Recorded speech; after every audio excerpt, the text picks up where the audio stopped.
Bom dia, irmãos. Graça e paz a todos. Vamos seguir nossa visão panorâmica.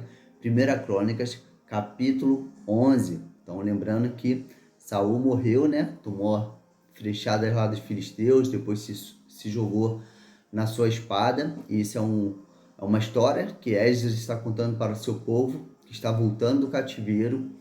E agora ele vai contar a respeito do reinado de Davi. Então, Israel vai até Hebrom, né? Cidade de Judá, e ali eles vão ungir Davi rei sobre todo Israel. E nós terminamos vendo que o motivo da morte de Saul é porque Saul ele desprezou a voz do Senhor. Saul não estava com o Senhor. E Davi era um homem segundo o coração de Deus. E no versículo 9 fala assim: Davi tornava-se cada vez mais forte, porque o Senhor dos exércitos estava com ele. Então, o que faz a diferença na vida de uma pessoa é se ela estar com Deus. Então, Finés estava com Deus e ele foi um homem honrado, como falamos no capítulo anterior. Davi estava com Deus e Davi foi um homem honrado. Então, se você está com Deus, você está com tudo. Mas se você não está com Deus, você é um saco vazio, uma pessoa que não tem sentido na vida, tá? Porque o que faz sentido em nossa vida é se nós estamos com o nosso Criador, porque para Ele fomos criados. E no versículo 10 em diante, nós vemos então os guerreiros de Davi, homens valentes, homens destemidos, homens com postura, né? Homens que tinham um coração de zelo pelo seu rei Davi, e por isso eles estão aqui na lista dos valentes de Davi. E aí no capítulo 12, então, irmãos, nós vemos os aliados de Davi, que foram até a cidade em Ziclac, né, para se juntar a Davi quando ele fugia de Saul. E no versículo 2, nós vemos que até os parentes de Saul se juntaram a Davi. Olha o que fala. Eles usavam tanto a mão direita como a esquerda para tirar pedras com fundas e disparar flechas com o arco. Eles eram benjamitas, parentes de Saul. Então, os próprios parentes de Saul estavam do lado de Davi. Esses parentes que eu falo não eram exatamente filhos, mas nós sabemos que Jonatas era Jonathan era um filho de Saul que tinha uma aliança de irmão mesmo assim com Davi. Mas aqui quando ele fala que os parentes de Saul, quer dizer que os homens da tribo de Saul, os homens de Benjamim estavam do lado de Davi.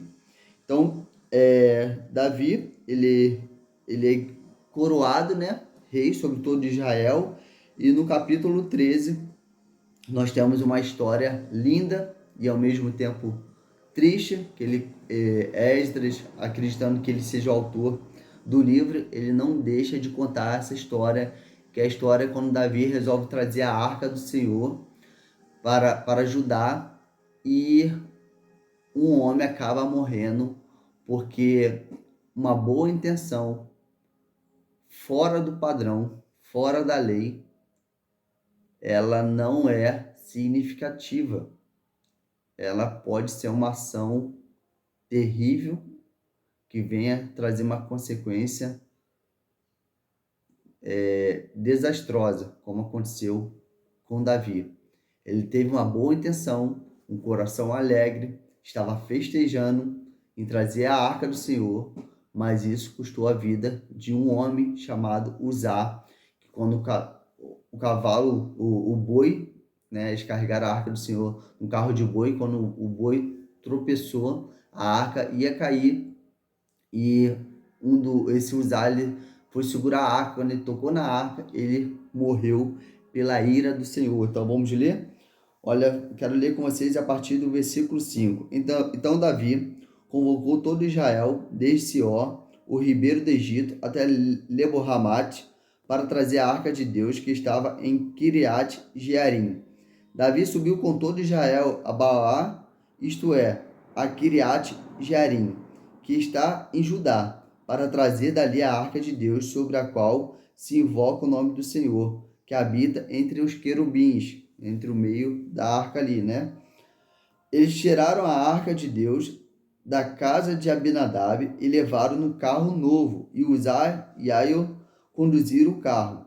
Davi e todo Israel alegravam-se diante de Deus com toda a força, cantando e tocando harpas, liras, tamborins, símbolos e trombetas. Os caras estavam festejando, muito alegre, boa motivação, etc. Mas olha o versículo 9.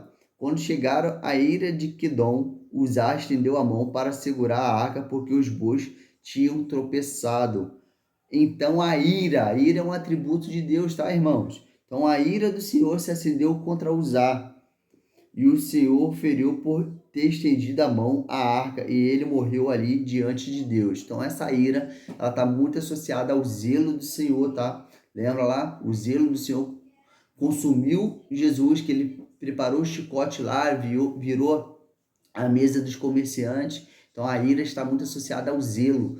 Então a ira do Senhor se acendeu contra Uzá e por isso ele foi morto. Então havia uma boa intenção, mas essa boa intenção não é significativa se ela está de fora do padrão, fora da lei. E por que eu falo da lei? Havia uma lei, é a lei aquilo, um decreto, que somente os levitas poderiam carregar a arca do Senhor em varais no ombro, né? Varais, eles atravessavam os varais na arca, carregavam e ela deveria ser coberta, tá bom, irmãos? Então, Davi não fez de acordo com o padrão, de acordo com a lei, ele fez de acordo com a boa intenção do coração, mas boa intenção não é suficiente. Então a arca foi para a casa de Obed-edom, e aí eu tenho outro princípio, versículo 14.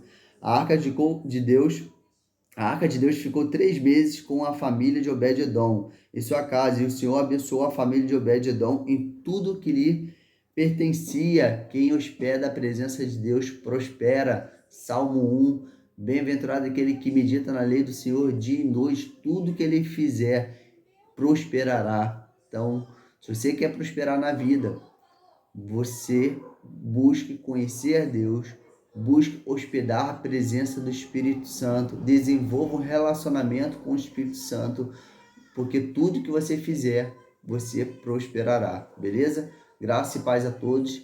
Essa é a minha ênfase na nossa visão panorâmica hoje, do capítulo 11 ao 13. A presença do Senhor é o nosso bem mais precioso e é tudo que importa. Busque a presença de Deus para você e para sua família. Fui!